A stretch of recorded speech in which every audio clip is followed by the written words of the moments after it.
So, good evening and welcome. And after 2 weeks break, we're now in Parashat Vayechi. And Parashat Vayechi is, of course, the end of Bereshit.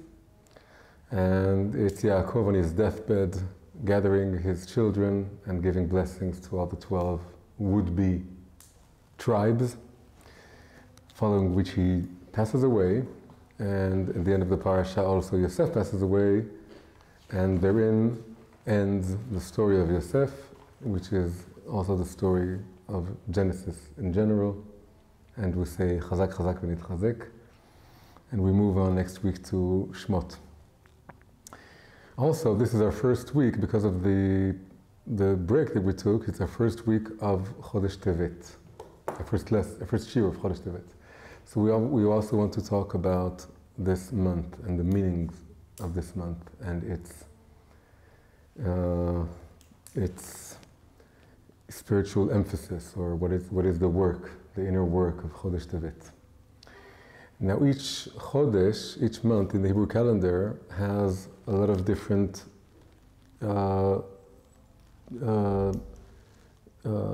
concepts and images and ideas that go along with it in Sefer Yetzirah. So according to Sefer Yetzirah, each month correlates to one of the tribes and correlates to one of 12 senses of the soul. According to Sefer Yetzirah, there are 12 senses, not 5 or 6, but 12. And it's not the regular kind of senses that we sense the world with. It's sense in the sense of, like in Hebrew we say chush muzikali, like having a musical talent or intuition or a way of expressing. So the senses of Sefer Yetzirah are modes of expression, not so much impression, but expression. And so each month has a sense. So we can just name the list, such as people know when you know the list. So we start with Nisan. So Nisan is the first sense, is called the sense of speech. That's expression generally. And then Iyar is the sense of thought. And Sivan is the sense of walking, moving. And then Tammuz is the sense of seeing, but it's a different kind of seeing because it's not physical eyesight. And then Av is the sense of hearing, and Elul is the sense of rectification or action. And then Tishrei is the sense of touch, and Cheshvan is the sense of smell, and Kislev is the sense of sleep or dreaming, which is why we have so many dreams that we read about during Kislev. Tevet, this month, is the sense of anger. There's something called the sense of anger. How to rectify, there is a rectified kind of anger. There's negative anger, but there's also positive anger. And we have to learn to get a sense of which anger is the good one and which anger is the bad one. And then we can do what people call today anger management.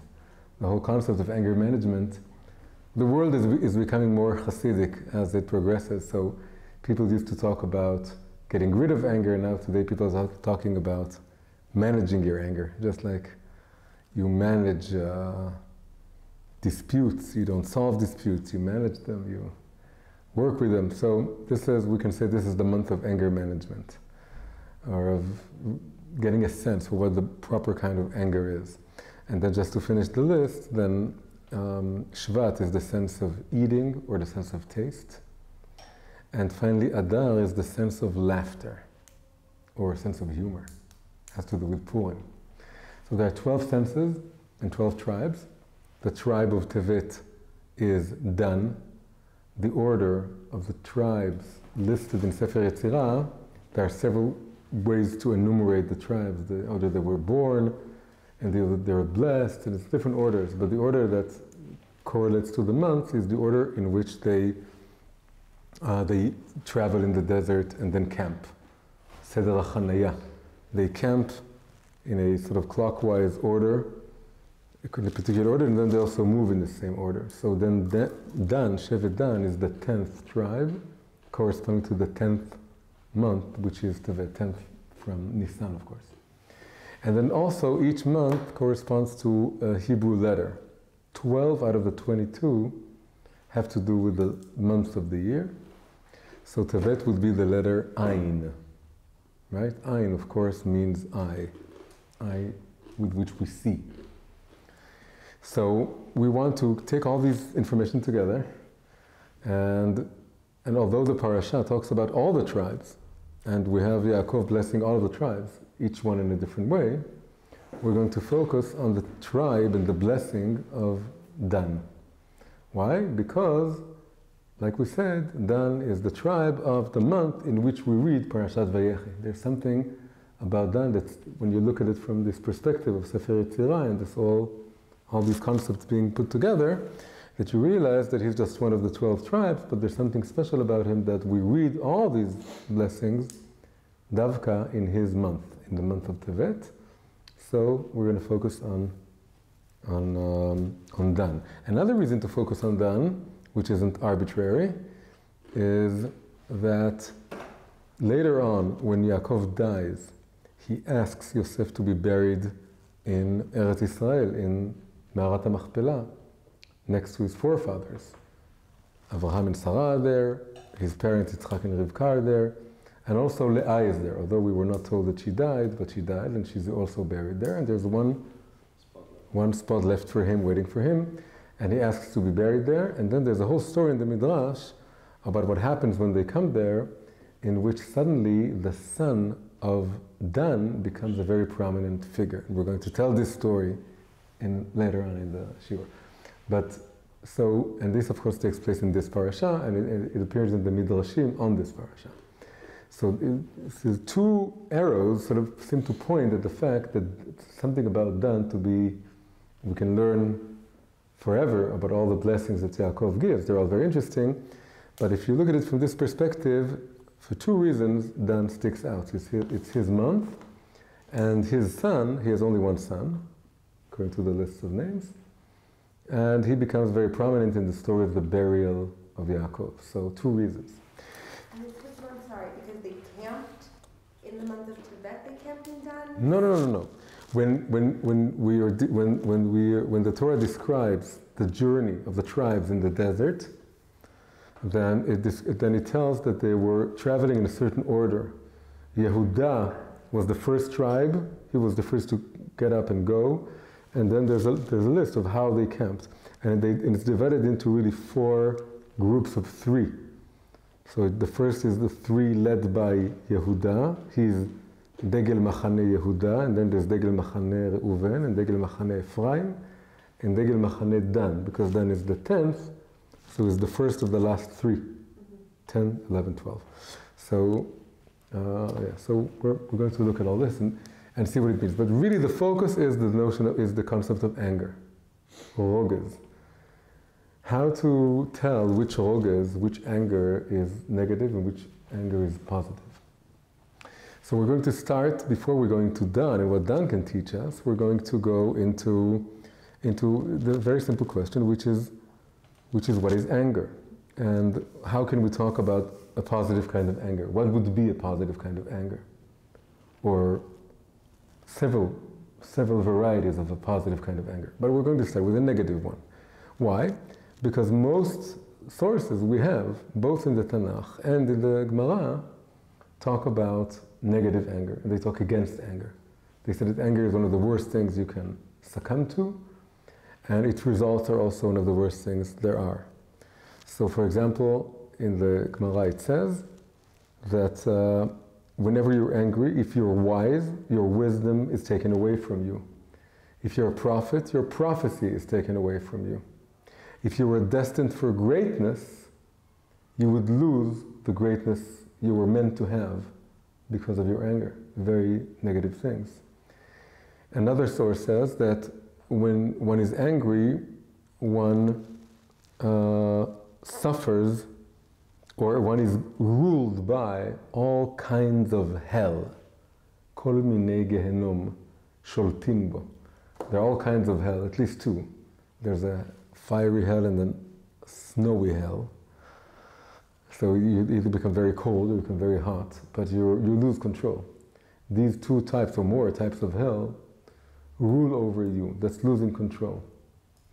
So anger is one of the worst things we know of. When people get angry, they could lose sight of who they are. They could behave in ways that it's not really them. It's their yetzer losing control. They lose the reins in which hold their deepest, most violent side. And if they lose control of that, it can be one of the worst things imaginable. People can be violent, people can be cruel. And people lose their rationality, they lose their choice. And also there's something about anger which doesn't have emunah, doesn't have faith. When you're angry at something, it means you, in that moment, that's another source. In the Zohar it says that being angry is like idol worship. He who is angry, it's as if he's worshipping idols. Who's the idols that he's worshipping? Of course, himself. He's worshipping a certain image, a self-image that he has, in which he is meant to be treated in a certain way. Reality is supposed to treat him in a certain way, other people are supposed to treat him in a certain way, Hashem is supposed to treat him in a certain way, and if they don't, he has every right to be angry. And whereas, if you would have true emunah, and you would look at the world through the eyes of emunah, then you would see that even if people harm you, and even if reality harms you, which is really Hashem, it must mean that you deserve it in some way. And then you have, it was meant to happen. Nothing happens by chance. And then you would ask yourself, what does this tell me about me? What does it tell me about what I have to rectify in my own life, in my own personality, in my own behavior? Even if someone is actually a rasha, a wicked man, and it hurts you, does something bad to you, then you have to hold on to the belief that megalgelin chova al yedei chayav, that's how it's called, which means whenever someone wicked does something wicked, then he is wicked. He chose to do something bad. But the fact that that evil deed came down into the world was sent by Hashem. Hashem finds the right emissaries to do the bad things that he wants done in this world for various reasons in order to rectify people and places. He doesn't use a tzaddik to do this negative thing because that would force the tzaddik to do something bad. He marries a wicked man and to a certain situation. So if someone is meant to have someone, for some reason we cannot understand, he needs to have some of his property stolen from him because that's what he needs for his rectification. And there's another person that wants to steal something, then Hashem would put them together and he would make sure that the thief steals from the particular person that was meant to lose something. So, and if you hold on to that belief, then you're not angry at the thief anymore, and you realize that you have to look into yourself and ask yourself, why did this happen to me? It doesn't mean the thief is not meant to be judged and maybe punished or whatever needs to happen, but that's not your job to take care of. You have to take care of dealing with the question, why did this happen to me? Why am I to learn from this? Or just to accept that you needed this kind of rectification to happen to you. He was before you. Yeah. Couldn't your tikkun be the fact that you have to deal with the thief? Yeah, that also. There's two parts to this expression. Megalgelin chova al yedei chayav. Megalgelin chova means that the chova is the bad thing that happened, and megalgelin means it came from heaven. It descended from a certain purpose, and that's what you have to deal with within yourself. You know, when you ask yourself, why did this happen to me, and not direct all your frustration into being angry at that person, because that person was just a messenger. And the question is between yourself and Hashem, what's happening here? What are you trying to teach me, Hashem? And also, the second part is al yedei chayav, by someone wicked. So which means he also needs to be, and that could be part of your rectification, is to make this separation. So you need to be punished, but I'm not going to be angry at you, I'm just going to punish you. I can do it without any anger. And so anger really works without emunah. You lose emunah when you're angry. When you stop being, when you start having emunah, you stop being angry. On the other hand, after all this, we see some verses talking about positive anger, or talking positively about anger. And the main one is a line from the Zohar that says, in Aramaic it goes like this, it says, Itrugza de ikrei baruch, and Itrugza de ikrei arur. There is an anger that is called cursed, which means it's a bad anger, but there's also an anger which is called blessed. There is an anger, and there is an anger, Itrugza and Itrugza. There are two kinds of anger. The Zohar doesn't explain so much, but it tells us this very important sentence. So that's one thing. Another thing that we know from Kohelet is that he says, Tov kas mischok. Anger is better than laughter. And we can imagine that we can imagine there is a positive kind of anger which is better than a negative kind of laughter. If someone makes fun of everything, someone is cynical, doesn't care about anything, and that's a very bad thing. And if someone else does care about something, and he may be angry about it because he cares. Anger is sometimes a sign of caring about things deeply, not being indifferent to things. If you care about something, you're angry at injustice, for example, so that would be a good thing. So there must be positive kinds of anger. Another verse in Tehillim says, Rigzu ve'al techetau. Be angry and you shall not sin. That's the most interesting one. So what does it mean, be angry? If I look at all the other sources, I think if I become angry, I become more sinful, not less sinful. So Chazal takes, we'll start with this. So Chazal takes this verse, Rigzu ve'al techetau, be angry and you will not sin, and says, what kind of anger are we talking about?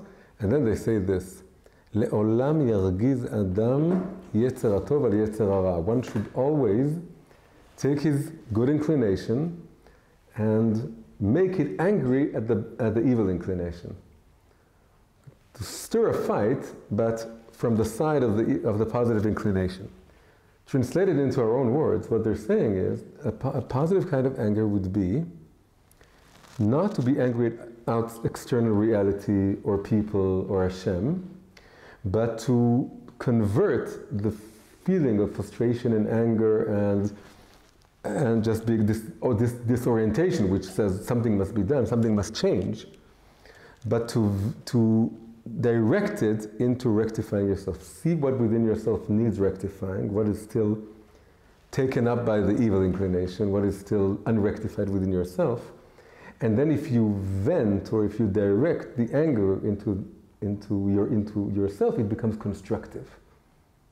It doesn't become destructive. If you're still holding on to this image that I was supposed to have this and that kind of life, and I was supposed to be treated in this and that kind of way, and reality and other people didn't treat me the way I should, then you shout at everyone, you can burn the whole world, and you can burn yourself also along with it, because you become so frustrated and victimized. But if you direct this feeling of frustration to yourself, and then you can say, Rigzu ve'al techetau, you become angry at what is in need of rectification within yourself, and you use the opportunity of the angering incident in order to ask yourself what needs rectification within me, and then it becomes a platform for work, for progression, for evolution, for growth. So that would be the first thing. And then we can say that after that, and that goes with your question, so we can say, the Baal Shem Tov taught us that every process of growth goes through three major stages that are called submission, separation, and sweetening. And you need to have all three, and in that order, whenever you really work on something deeply. Submission means stopping and realizing what's going on from a faith point of view. And then separation is separating between two different ways of looking at it, usually one that's higher and one that's lower, and then going for the higher. And then sweetening is sort of rounding the whole thing up, usually in a way that sweetens whatever it is you were submissive, you submitted in the beginning. So in this case, we would say this, that something bad happens, then I feel angry, then I start by submission. Okay, this really came from Hashem, and maybe it was an act of God, nature, maybe it was someone else, but anyway, it's Hashem. So now I have to stop and stop the fire from spreading outside. There's no reason to be angry at the outside world because that's not the real cause. And then separation is separating the external event from the internal event, which is realizing what this is an opportunity for me to work on within myself. That would be the separation process. Sweetening is when I go back outside to fix reality, but not from an angry point of view, from a point of view in which I made the separation, I'm working on myself, but like you said, part of the tikkun is also to have put some better boundaries maybe on the outside, punish the wrongdoer, make sure it doesn't happen again, do all sorts of things.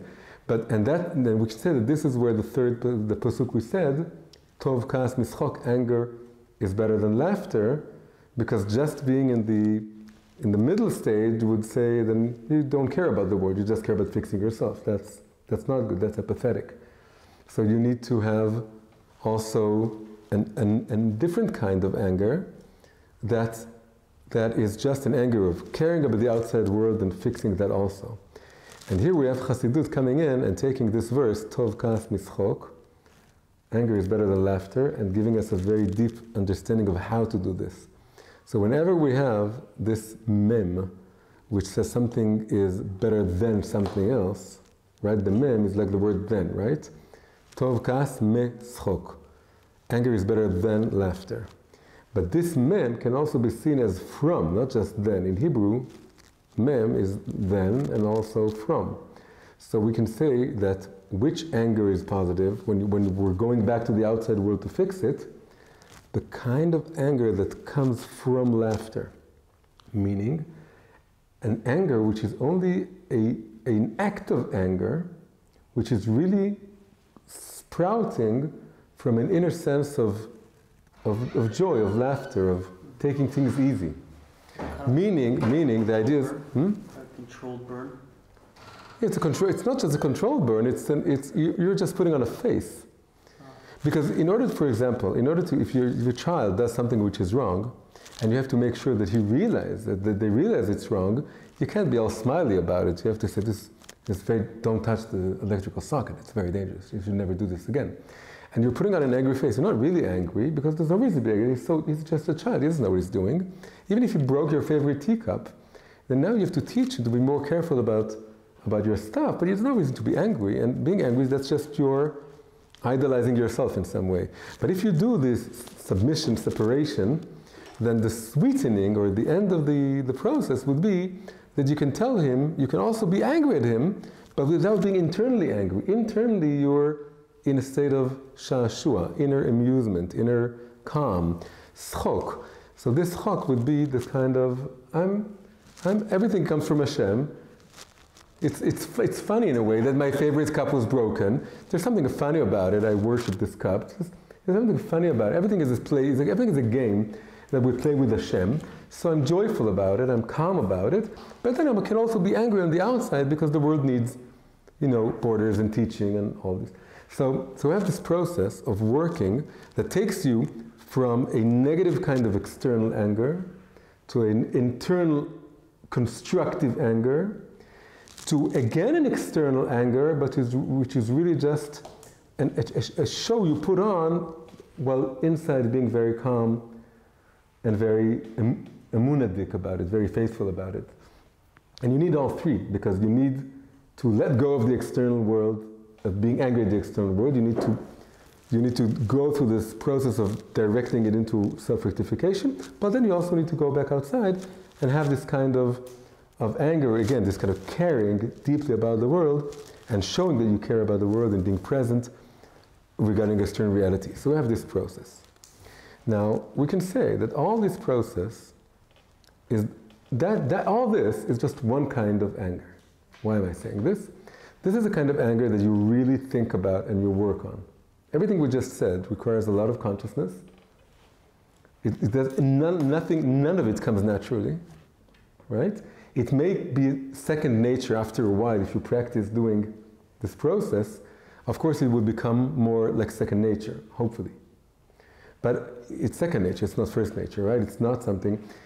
So when we talk about the sense of anger, we can talk about, we can use this term in two ways. One is something you cultivate. That's what we just described. This is cultivating a proper kind of anger management, like we called it, separating the outside from the inside, going back to the outside in a better way and all this.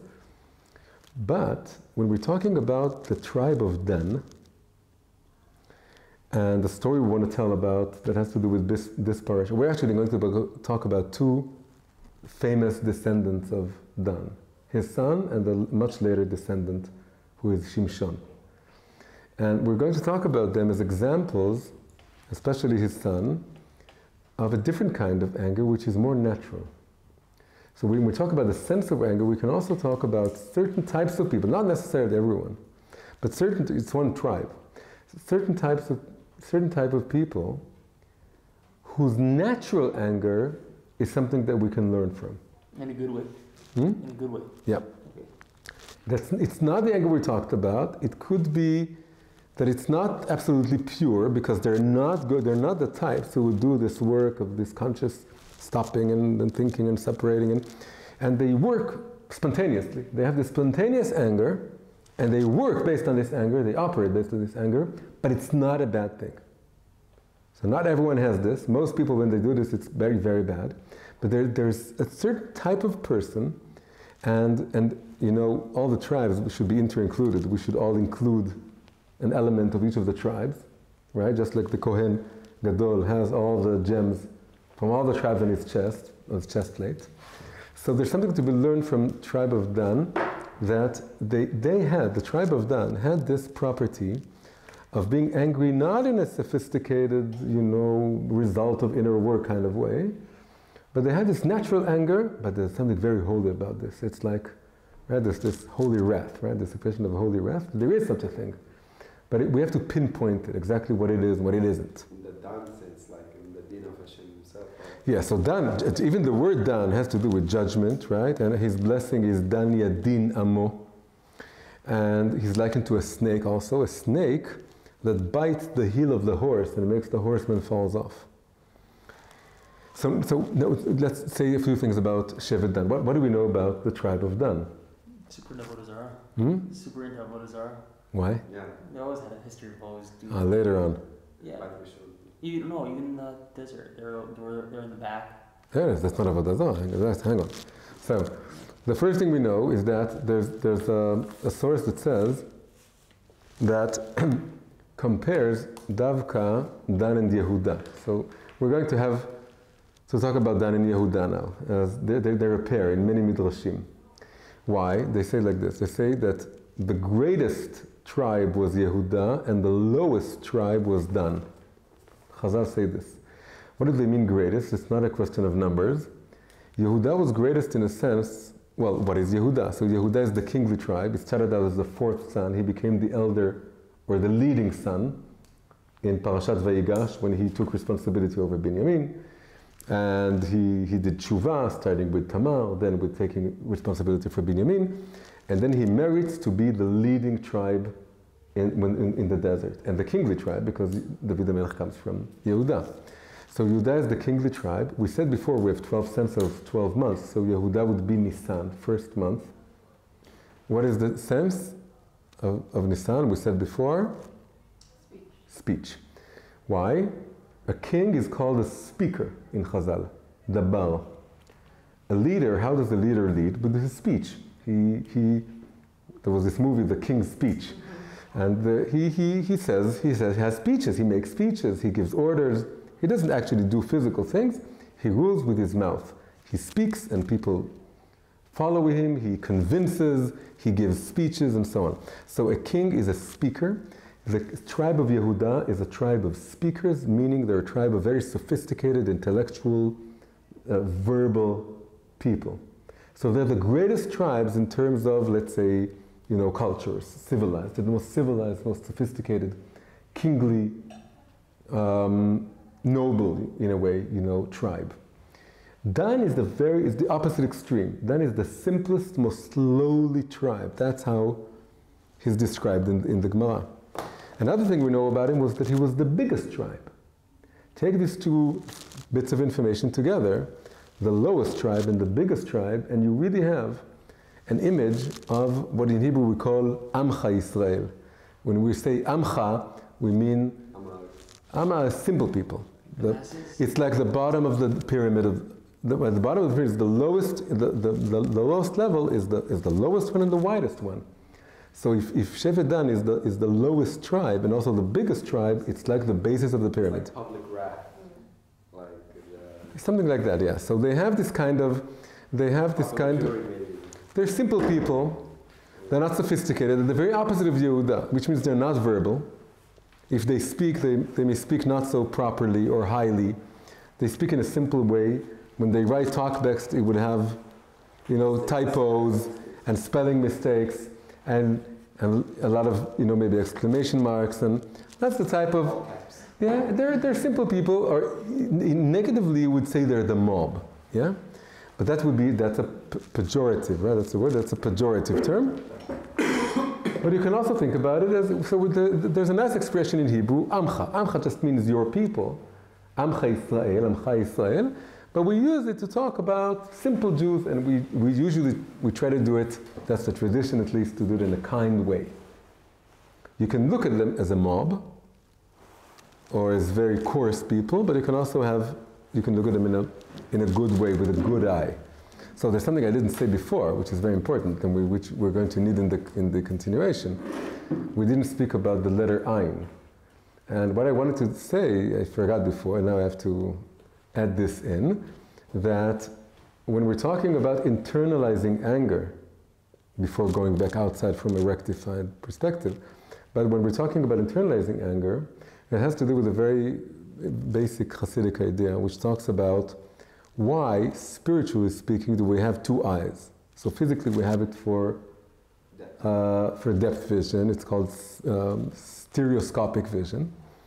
But spiritually is a different issue. So spiritually the idea goes like this, that the right eye is a chesed eye, which means it sees good things. And the left eye is a judgment eye, which means it sees both the good and the bad equally. It's very objective and judgmental. And it sees things as they are without without beautifying it or making it look better. And the idea goes like this. The idea is that the natural state of every human being is that we very easily direct our judgmental eye at other people and the chesed eye, the loving eye, at ourselves, meaning we very easily justify ourselves. We say, no, we have hundreds of excuses for whatever bad thing we did. With children, you can see this very clearly. I said, no, I had reasons, and I had this and that, but he was bad. And that's turning your judgmental eye against the other person, and your eye that's melamedet zchut, that becomes your, like a attorney, or like your, how do you say sanegor? Prosecutor? No, prosecutor is kategor. Defender. So you become your own defender. And in Chassidut they say that they're rectifying your eyesight, your spiritual eyesight, means reversing those two eyes, turning both of them in the opposite direction. You should direct the positive eye, the good, the kind eye to other people, because you're not meant to rectify them or change them. You're just meant to look at what's good, always to lelamed zchut, to try and, how do you say lelamed zchut in English? It means to teach, but I think it means assume in this case. merit. Assume merit? Assume merit. To assume merit. So you need to assume, regarding other people, you need to assume merit, because you never know what they're dealing with, what happened, why they were late, why they were bad. So assume merit, okay? But you do have to be critical of yourself. That's how you grow. Unless you're really depressed or fallen or whatever, then you also have to direct the positive eye at yourself to make yourself get up again. But normally speaking, you need to direct. So that has to do with these two eyes. It's going to be important later on. So the idea of anger, that's the connection between anger and the letter Ayin in the month of Tevet. Anger comes from directing the judgmental, critical eye at other people, and then I become angry at them, and I become frustrated, and nothing grows. To them, I echo back their negativity, and they become more negative, and I become more victimized, and nothing happens, nothing good happens. If I direct the critical eye towards myself and the positive eye towards them, then this is the internalizing of being angry at my own evil inclination or my own unrectified part, and then and then anger is rectified. Okay. Now we're going back to Yehuda and Dan. So Yehuda is the civilized, intellectual, elite tribe, and Dan is the Amcha Israel, the simple people. Yehuda would be the apex of the pyramid, and Dan would be the bottom of the pyramid. Now, when we were talking about the order of them traveling in the desert, we said that Dan isn't the 12th one, it's the 10th one. And he's really the leader of the final camp, right? It's 4 camps of 3 tribes each. Dan would be the leader of the last 3, and this is called the Camp of Dan. And the Camp of Dan is called the rear guard, ha-me'asef. Me'asef lekol hashvatim. Yeah, that's interesting. I never thought about that. Me'asef, asafsuf is the pejorative word for mob. Asafsuf. But here, the positive is me'asef. I'm not the asafsuf, I'm the me'asef, I'm the rear guard. This I had to look up before preparing the class. Rear guard. Asafsuf. No, asafsuf, no. In the Torah it says that Machane Dan, the final 3 tribes, but they follow Dan, that's the me'asef lechol hashvatim. He's the rear guard.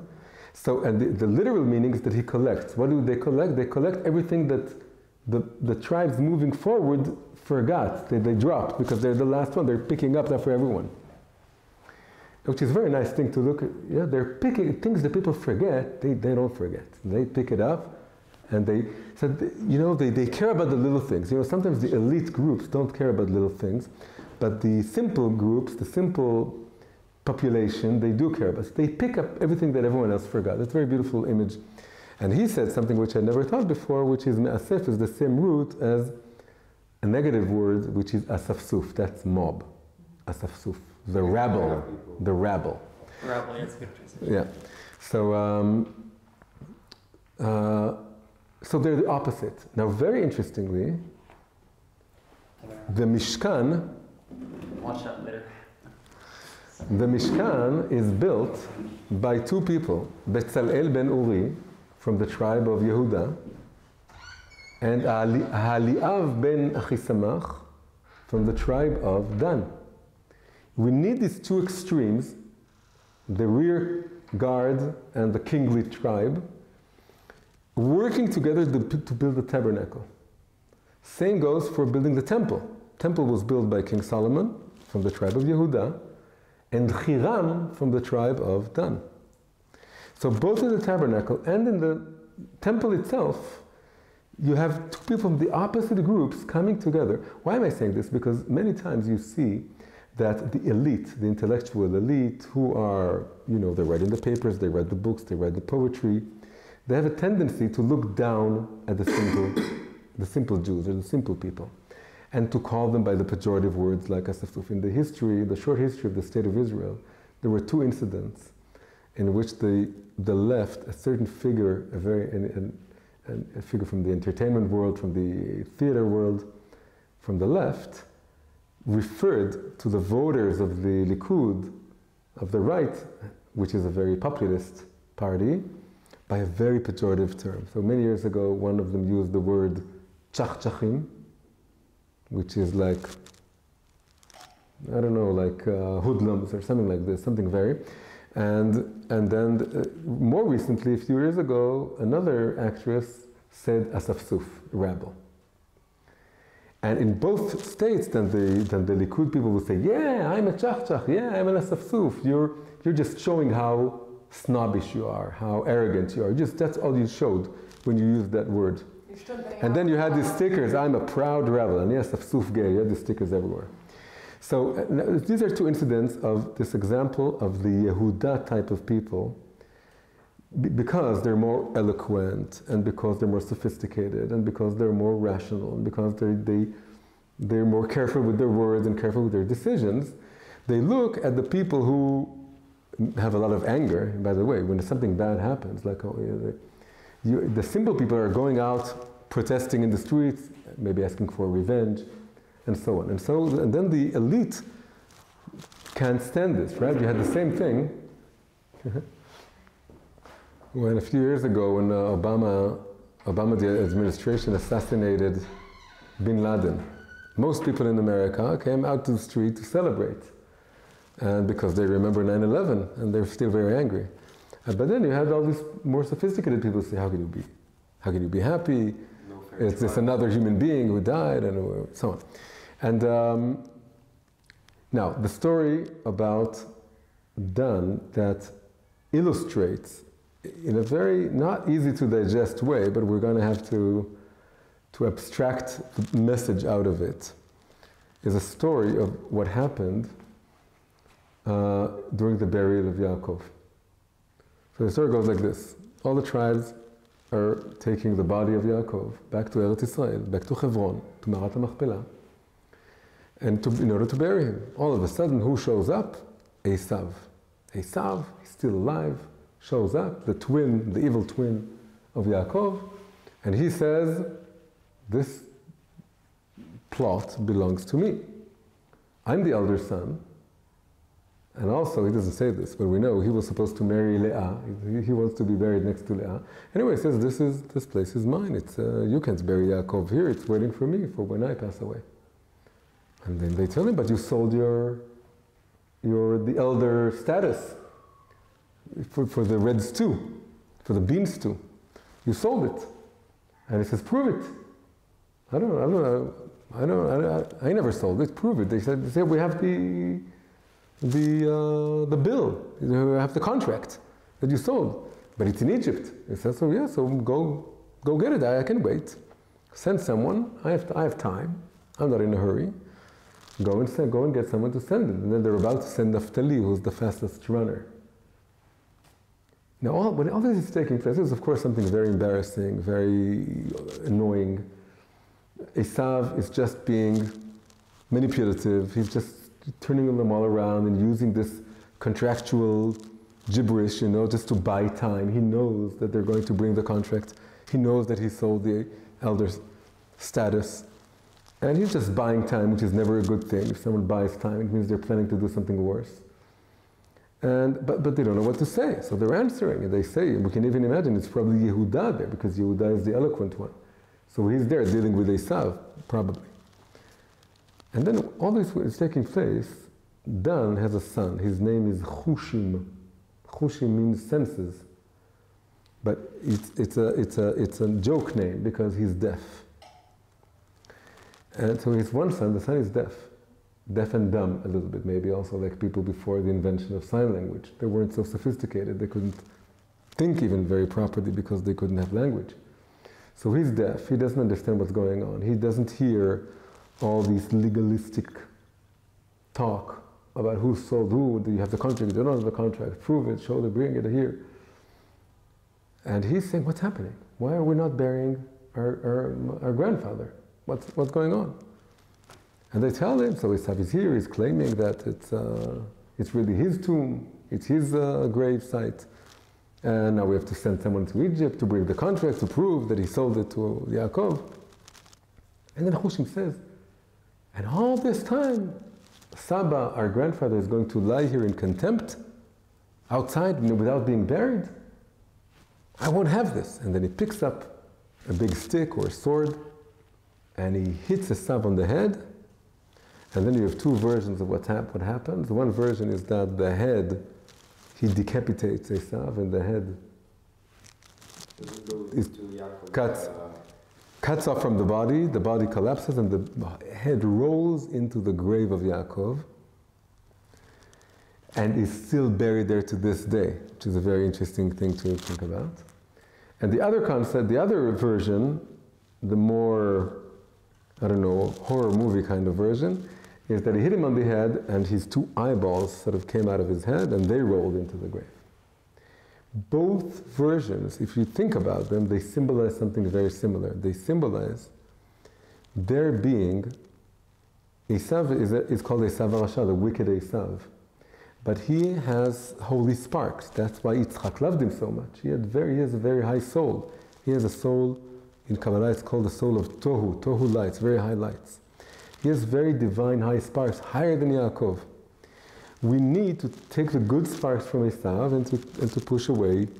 So we take the head from the body, or the eyes. Eyes symbolize contemplation. Iyun comes from the word ayin. To contemplate is to to eyeball something.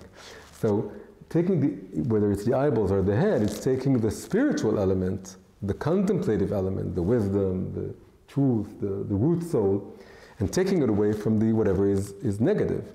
And that is buried in Me'arat HaMachpelah. We want it as part of the Jewish legacy. We want to take from Esav. The whole story of Yaakov is that he needs to grow and take all the lights of Esav and incorporate it into his vessels. So, and who's doing this? Who's doing this separation, taking the sparks, identifying what's a spark, what isn't? It's not Yehuda, the sophisticated tribe. It's not the verbal, cultural elite. It's the simple Jews. It's the simple people who say, well, you can talk all day about this, all these arguments for and against. We know the simple truth. We know that Yaakov, this is his grave, and he's just toying with us. And sometimes you have to be deaf to sophisticated talk in order to realize something very simple. It's a bit like the famous story about the emperor's new clothes. All the sophisticated people are pretending and then ignoring and sort of explaining away things they're looking at, whereas the simple child is able to point at the simple truth. And so the precursor of the emperor's new clothes little kid, who's shouting that the emperor is naked, is Hushim, the son of Dan, who's this deaf young man who says, don't you see what's happening? Stop all this talk. All this talk is just confusing or distracting you from realize that there's good and bad, and even within the bad there's good and bad, and we can separate it with one blow, so to speak. And this kind of how did you call it before, the masses' wrath, Public wrath. Public wrath, that's an expression, it's an idiom.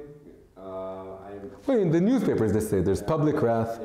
Yeah. Public outcry. Yeah, exactly. So sometimes this thing, it could be wrong, you know, sometimes people are misled, but it could also be very true. And that's the thing to listen to. So Yehuda doesn't need to totally look down or reject the simple, intuitive, instinctive sentiments that come from the simple people, because sometimes they could be seeing very simple truths that you, being overly sophisticated, you cannot realize. So I think this is an amazing, it's a violent image, it's a violent picture of this head being decapitated or whatever, the eyeballs coming out, whatever it is. But if you think about what it means and you abstract it from the details, then you see something very, very deep going on here. And of course, this all connects, we're talking about the two eyes we talked before, that you need this kind of, before we spoke about rectifying our eyesight in order to manage our anger in a good way. Now we're talking about someone who is intuitive about seeing injustice and rectifying injustice in a very spontaneous way. And by that he takes away the eyes also of Esav and somehow and has them incorporated into Judaism, into our tradition, right? It's the sparks from Esav. Okay, so now we had this whole talk about this positive intellectualized anger, the work of anger. Then we have this intuitive kind of anger, and now we want to take all this, and we said that Yehuda, the kingly tribe, needs to learn something from Dan, and only together can they build the tabernacle and the temple. Then, in order to finish all this, to sort of round this all off, we also have a very interesting allusion or a suggestion from all the different midrashim and stories that the Mashiach himself, Mashiach is coming from David, which is coming from Yehuda, would need to have an element of Dan within him. Just like the two people building. So building the tabernacle and the temple was two people.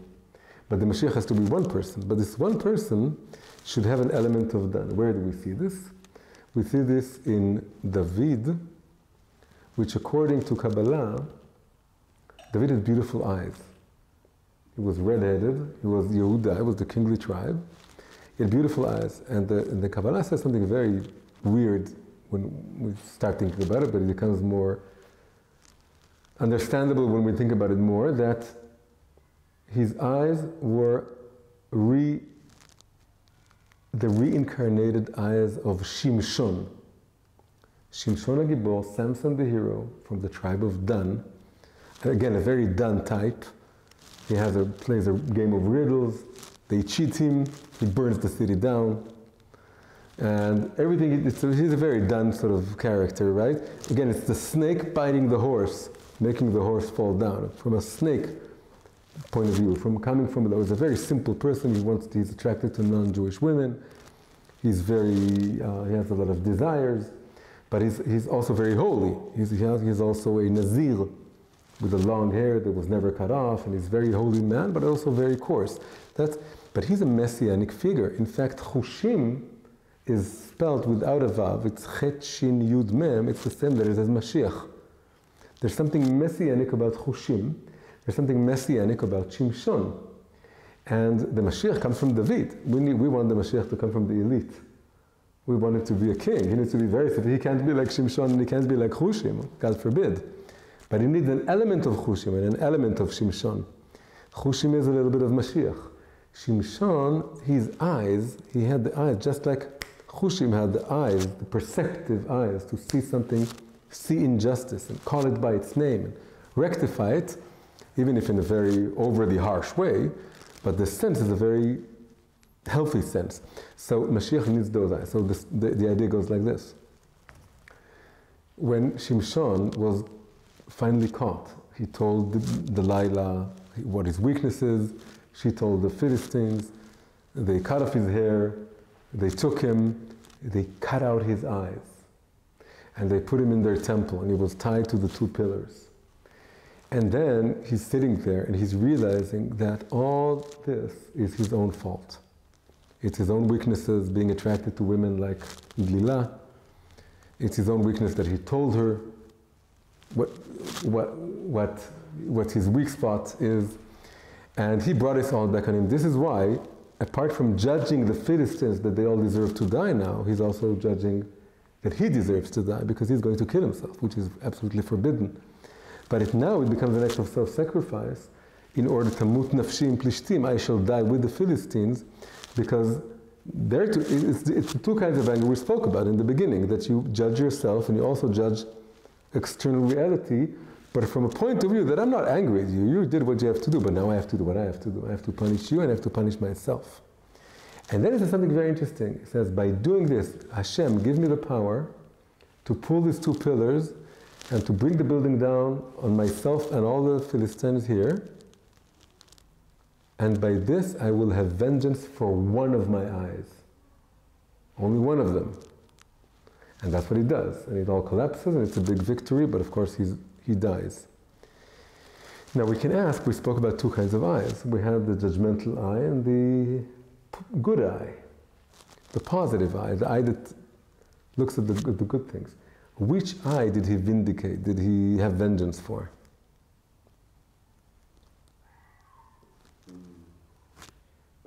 He died in the moment of judgment. Exactly. It's very clear. It's a very violent, the whole story is very violent, it's very bad. He judged himself, he judged them. It was very, obviously it all comes. So, but now we have one eye that hasn't been avenged. Now, the word vengeance in Hebrew, nekama, everyone thinks about it, it has the same connotation as the English word revenge or vengeance. Very negative, violent, only talks about the bad. But literally, the word nekama comes from the word tkuma, which means to raise something that fell down, to rectify something. And in fact, you can find a place where Rashi says that nekama is just, it's both punishment and reward. Reward and punishment are both kinds of nekama. So most of the time we talk about the negative kind of the punishment. But a reward is also nekama in the sense that it puts things right, sets things right.